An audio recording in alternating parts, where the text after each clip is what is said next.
क्यों? ठीक है भैया, क्या नाम है आपका? अभिषेक शुक्ला नाम है। कहाँ के रहने वाले हैं? यहीं प्रयागराज से ही हूँ। प्रयागराज से हैं। हाँ। आप ये बताइए, गंगा तट पर लगातार यहाँ पर अभी उस हिसाब से तो भीड़ नहीं लगी जो पिछले वर्ष लगी थी, बावजूद इसके यहाँ पर कहीं ना कहीं लोग आते हैं, क्रिएटर आते हैं, भक्त आते हैं, श्रद्धालु आते हैं, सनातनी आते हैं, गंगा स्नान करने के लिए आते हैं। जो यहाँ पर क्रिएटर आते हैं, अश्लील गाना गाते हैं, अश्लील गानों से फेमस होते हैं, मात्र मशहूर होने के लिए अश्लील गाना गाते हैं, उसके लिए आप क्या कहेंगे? मैं यही कहना चाहूँगा कि देखो यार, ये संगम का तट है, ये हमारा आस्था और भक्ति का एक बहुत बड़ा प्रतीक है। तो सरकार को भी और यहाँ के जो लोकल लोग हैं उनको भी इस चीज़ पर सख्त जो है कानून और कार्रवाई करना चाहिए कि यहाँ पर आकर के ये अश्लील चीज़ें ना करें। और अक्सर जब मैं यहाँ संगम घाट पर आता हूँ तो जब मौसम अच्छा रहता है और तो यहाँ पर शाम को अक्सर कपल्स लोग आते हैं और कंधे पे हाथ रख के घूमते रहते हैं। ये चीज़ें देख करके मुझे बड़ा दुख होता है कि हिंदू होने के बाद भी आप हिंदू वाली जगहों पर, एक आस्था की जगहों पर जो है अश्लील हरकतें कर रहे हो। यानी कि धर्म के अड्डा को, धर्म के केंद्र को यहाँ पर स्टेज शो यानी कि अश्लीलता का जो अड्डा बना चुके हैं, तो इसको नहीं बनाना चाहिए। नहीं बनाना चाहिए, क्योंकि ये वो मंच नहीं है, ये आस्था का मंच है। यहाँ पर लोग कल्पवास करने के लिए आते हैं और 1 महीने कड़ी ठंडी में भगवान को याद करते हैं, अपने आप को प्यूरिफाई करते हैं। तो ये वो जगह नहीं है कि आप यहाँ पर जो है नाच गाना कर रहे हो। अगर कर रहे हो आप भक्ति चीज़ों के लिए करो, हमें भी अच्छा लगेगा, हम भी उस चीज़ को प्रमोट करेंगे। लेकिन हाँ, अगर किसी को भी गलत हरकतें करते हुए पकड़ेंगे तो ऑफकोर्स मैं तो कभी नहीं छोड़ूंगा।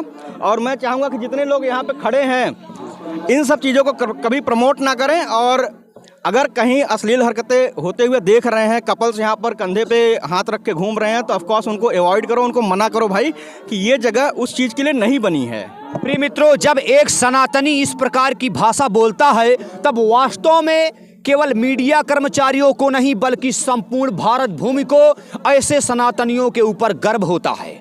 जब वो लोग इस धर्म के केंद्र को अश्लीलता का अड्डा बनाने वाले लोगों का विरोध करते हैं, उनका खंडन करते हैं, उनकी क्रिया प्रतिक्रिया में जवाब देते हैं, करारा जवाब देने के साथ साथ इसका विरोध करने के साथ साथ इस बात का खंडन करते हैं, तो वास्तव में हमारे मन में, हमारे दिलो दिमाग में एक जिज्ञासा पैदा होती है कि हमारे बड़े भाई जैसे ही सनातनी होना चाहिए। आगे आप क्या कहना चाहते हैं इसके विषय में? आगे मैं यही कहना चाहता हूँ कि इस बार के माघ मेला से मैंने अपने अंदर एक प्रण लिया है कि मैं कभी भी अगर किसी को माघ मेला क्षेत्र में कपल्स को कुछ हरकतें करते हुए देखूंगा या कंधे में हाथ रख के कहीं जाते हुए, रील बनाते हुए, अभद्र गानों पर देखूंगा, तो मैं उनको अवॉइड करूंगा और उनको समझाऊंगा कि ये वो जगह नहीं है। आपको रील बनाना है, आप कहीं और जाइए, आप नए पुल पर जाइए या कंपनी गार्डन जाइए, बहुत सारी जगहें हैं, आप वहाँ बनाओ, खुल के हम भी देखेंगे, हम भी दर्शक की तरह देखेंगे। लेकिन ये हमारा आस्था का केंद्र है, यहाँ पर कोई भी इस तरह की हरकतें करेगा तो मैं तो बिल्कुल अवॉइड नहीं कर पाऊंगा। अच्छा, बहुत से ऐसे बदतमीज टाइप के क्रिएटर भी होते हैं जो अपनी बदतमीजी से बाज नहीं आते हैं,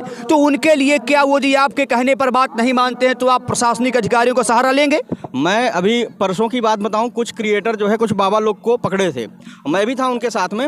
लेकिन मेरा मकसद सिर्फ इतना था कि उन बाबाओं को समझाया जाए कि आप जिस रूप को धारण किए हो, जिस भगवा वस्त्र को धारण किए हो, आपकी जिम्मेदारी बनती है कि सनातन धर्म को आगे बढ़ाओ। ये नहीं कि सनातन धर्म को आप बदनाम करो, क्योंकि यहाँ पर देश से ही नहीं विदेशों से भी लोग आएंगे। और अगर आप भगवा वस्त्र को धारण करके पैसे उनसे मांगोगे, उनकी फैमिली उनके साथ है, अगर आप उनको इमोशनल ब्लैकमेल करके उनसे पैसे मांग रहे हो तो ऑफकोर्स ये गलत है। और हमारे जो धर्म है और हमारा जो भगवा वस्त्र है, इसकी कहीं ना कहीं आप जो है विडंबना कर रहे हो।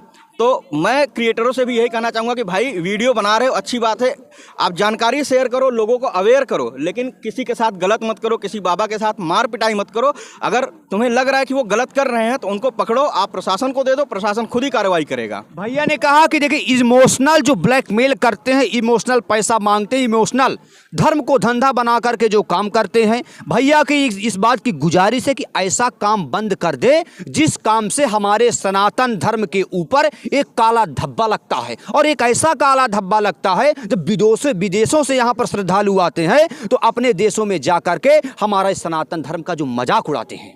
हाँ जी, मैं यही कहना चाहूँगा कि देखो भाई, जितने भी क्रिएटर लोग हो, मैं भी एक क्रिएटर हूँ, मैं अगर किसी को ये हरकतें करते हुए देखूंगा, क्योंकि मैं रिसेंटली एक वीडियो देखा था, उसमें लोगों ने बाबा को पकड़ा था और टाइटल लगा दिया था किसी मुस्लिम नाम का। ठीक है, वो हिंदू हो मुस्लिम हो मुझे कोई फ़र्क नहीं पड़ता, लेकिन अगर वो गलत कर रहा है तो आप उसको सुधारने का प्रयास करो, ये नहीं कि आप गलत इन्फॉर्मेशन लोगों के पास पहुँचाओ। बने रहे हिंद न्यूज़ लाइव चैनल, संपादक ब्रजेश अभिमन्यु सिंह के साथ, संवाददाता ब्रजेश पांडे के साथ। धन्यवाद।